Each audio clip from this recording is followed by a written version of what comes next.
Sizcə Azərbaycan SSR-nin ilk ali mükafatı hansı orden idi? Buna baxmaqdan ötürü ilk olaraq SSR-yə baxaq. Belə ki, SSR-nin ilk ali ordeni 1924-cü ilin sentyabrın 1-də təsis olunmuş olan Qırmızı Bayraq ordeni idi.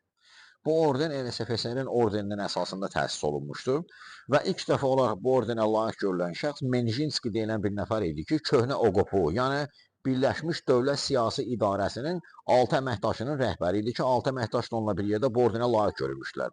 Səbəbi isə Savinskinin rəhbərliyi altında olan terror qruplaşmasına qarşı Trest əməliyyatının keçirilməsi idi və uğurlu da aparılması idi.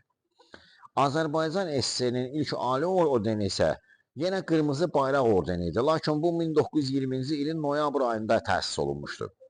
Və ordenin bütün dizaynını isə o zamanki dövrün məşhur generalımız İbrahim Ağa Vəkilov vermişdi. Bəs bu ordenə ilk layiq görülən kim olmuşdu? Ümumiyyətlə bu orden 1924-cü ilə qədər qüvvədə idi və buna 53 nəfər təltif edilmişdi ki, bunlardan biri də Mixail Yefremov idi, yəni birincisi o idi ki, Sovet ordusunun tərkibində Azərbaycanın işğalında mühüm rol oynamışdı.